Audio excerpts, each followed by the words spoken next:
تاریخ نے لکھا امام حسین علیہ السلام کی شہادت کے بعد جب فوج یزید امام حسین کے کٹے ہوئے سر کو بازاروں میں بے حرمتی کرتے ہوئے نوکے سنا پہ یزید کی دربار کی طرف لے کے جا رہے تھے تو تقریباً 52 جگہوں سے بھی زیادہ آپ کے سر مبارک نے قرآن کی مختلف آیات کی تلاوت کر کے اپنے نانا کی نبوت کی گواہی دی، لیکن کوفہ و شام کے بیچ میں ایک جگہ ایسی تھی جہاں امام حسین کے کٹے ہوئے سر نے ایسا خطبہ دیا کہ آس پاس کے گاؤں والے تلواریں لے کے یزید کی فوج کے خلاف ہو گئے، کیونکہ یزید کا یہ حکم تھا کہ امام حسین کے پورے خاندان کو قتل کیا جائے، گھر کے افراد میں سے کسی مرد کو نہ چھوڑا جائے اور سب کے سر کاٹ کے اس کی دربار تک پہنچائے جائیں۔ لیکن یزید کو جب یہ علم ہوا کہ امام حسین علیہ السلام کا بڑا بیٹا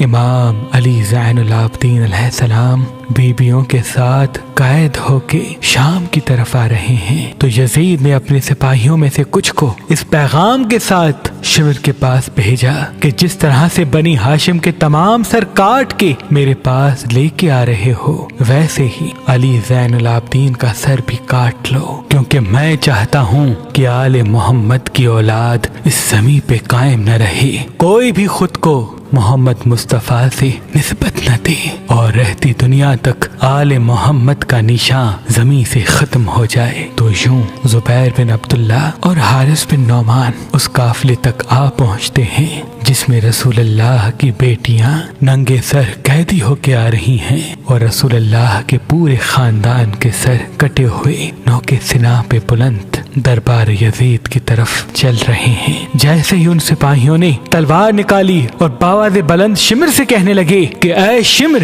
یزید کا حکم ہے کہ تو نے حسین کے بڑے بیٹے علی کو ابھی تک کیوں زندہ چھوڑا ہے؟ شمر کہنے لگا یہ تو بیمار ہے، ضعیف ہے، اس کو اس لیے زندہ چھوڑا ہے تاکہ یہ اپنے خاندان کا تماشا دیکھ سکے۔ لیکن جب یزید کا حکم شمر کو سنانے لگے کہ اس کا بھی سر قلم کرنا ہے، سپاہیوں نے تلوار نکالی اور امام سجاد علیہ السلام کی طرف بڑھنے لگے۔ تاریخ نے لکھا اس وقت بی بی زینب سلام اللہ علیہا نے امام سجاد کو دیکھا اور پھر امام حسین کے کٹے ہوئے سر کو دیکھا اور فرمانے لگی اے حسین، اب اللہ کی اس حجت کی حفاظت تم کرو۔ امام حسین کے لب ہلے اور نوکے سنا سے فرمانے لگے اے شمر رکو، کیا سمجھتے ہو کہ ہمیں شہید کرنے سے ہمیں ختم کر دو گے؟ دیکھو میں آج بھی کٹے ہوئے سر سے تم سے ہم کلام ہوں۔ امام حسین کا یہ روب دبدبا مرتبہ دیکھ کے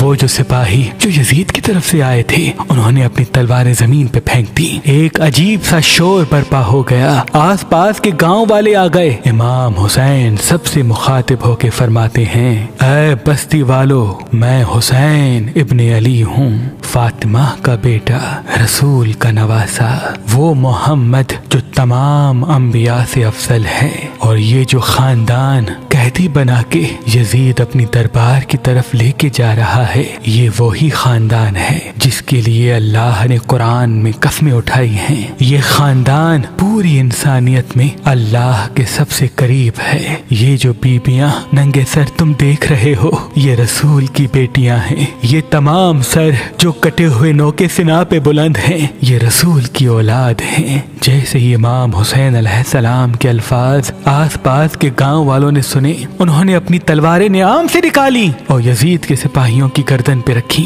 اور کہنے لگے کہ اگر امام سجاد کو قتل کیا تو ہم ابھی سب کو مار دیں گے۔ وہ جو سپاہی یزید نے بھیجے تھے اس نے شمر سے کہا اے شمر، سجاد کو آل رسول کے ساتھ یزید کی دربار پہنچاتے ہیں اور پورا واقعہ سنائیں گے، پھر یزید جانے سجاد جانے۔ اور یوں اللہ نے اپنی آخری حجت کی حفاظت کی۔ جب امام سجاد یزید کی دربار آئے خطبہ دیا تو یزید کے اپنے ہی ساتھی یزید پہ لعنت کرنے لگے اور یوں بغاوت نے جنم لے لیا، اور یزید ڈرنے لگا کہ ایک حسین کے قتل کی وجہ سے میری سلطنت کی بنیاد ہل گئی، اگر میں اور ظلم کروں گا تو میری حکومت ختم ہو جائے گی۔ اس ڈر سے آل رسول کو قید کروا دیا، لیکن یزید کے لیے لوگوں کی نفرت کم نہ ہوئی، بالآخر ان کو 2 سال کے بعد رہا کیا۔ لیکن آج تک تک ہر مسلمان کے دل میں یزید کے لیے نفرت موجود ہے، کیونکہ جس نے محمد و آل محمد پہ ظلم کیا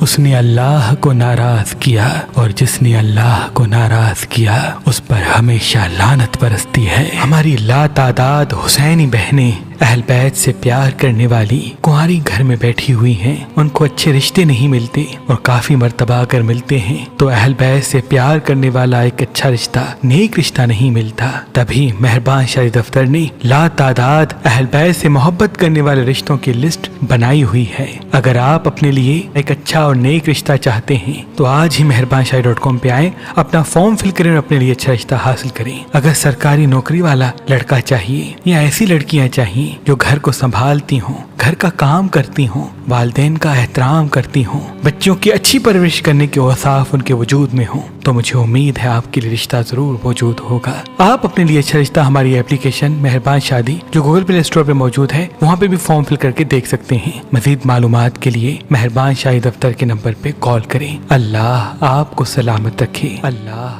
آپ کو سلامت رکھے، اللہ آپ کو سلامت رکھے۔